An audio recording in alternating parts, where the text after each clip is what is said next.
Good day, everybody. Thank you for joining Cyberspace Games in part 2 of the character setup in the superhero package tutorial. In this video, we'll be talking about setting up his physics and his health. Alright, so go ahead and go to your player game object, add a component, go to physics, and choose rigid body. I usually like to set the player's mass up to about 150 because I don't want him to blow away from explosions. And I always freeze the rotations on all of my characters because I don't want them to spin when they get hit. Alright, and go ahead and go to add a component, physics, box collider. You can choose a capsule collider if you want to. And we'll set this about center height.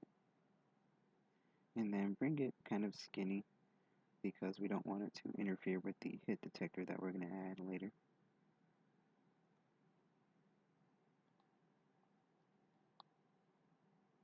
Okay, that looks about good. Alright. Now we got our box collider on there and our rigid body is set up. Our physics are good.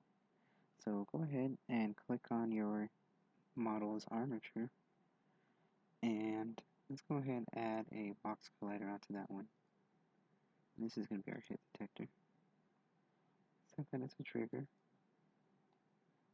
And you're going to bring this one up a little bit. Actually, let's go ahead and change the scale first. Change it to about 0.5 on the X, 0.75 on the Y, and 0.5 on the Z.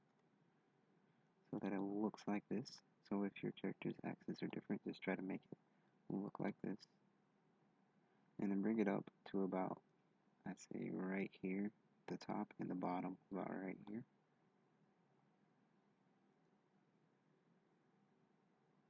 Okay. And the reason I say to bring it there is because the punches and kicks won't be reaching out here or down here. So there's no point to have a collider all the way there when all you need it is here. And tag him as player because we need him tagged as player for our explosions to actually explode when they hit the collider.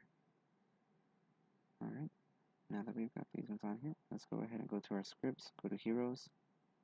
If you chose the superhero controller here, you're gonna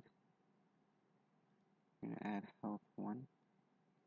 Actually, these don't really matter which one you choose. This is just the way I like to do it, just so it's just easier for me to remember which scripts go on or which ones are supposed to be tagged certain ways.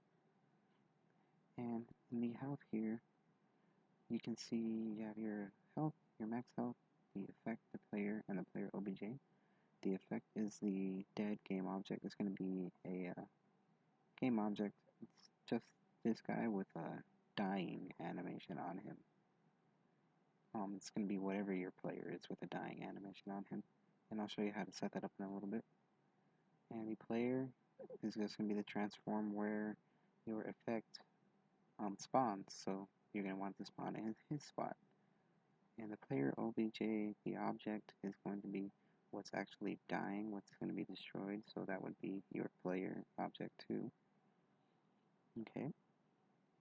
So we're going to go ahead and I'm going to show you how to create a dead player. Get your model that you're using for your player and set another one out there. And go to controller and we're going to choose dead. And like I said, all that is a model of him dying, or an animation of him dying. And go to your scripts again, go to miscellaneous, and choose this one here, die. All that is an amount of time. I'm sorry, I added that onto the wrong person here. Let's remove that. Add it onto the one that's going to be your dead one. Die, and then add that on there. All this is an amount of time for that dead game object to stay there before it destroys the game object.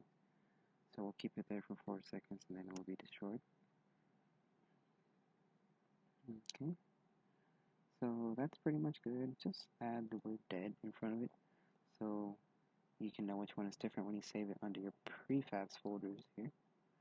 Go to effects and just save it under there. Just pull it and drag it right under there. I'm not going to save mine because I already have one for him. that's what you're going to be adding in as your effect. So dead Vincent effect. And like I said, this is where you're going to want that effect to spawn. So you set that there, and this is the game object that's going to be destroyed. So you set your player there too. The font you can change if you want. I'm going to keep mine at none, which is Arial by default. And that's all there is to setting up the health and the physics. On the next video, we are going to be explaining how to set up his attacks and powers.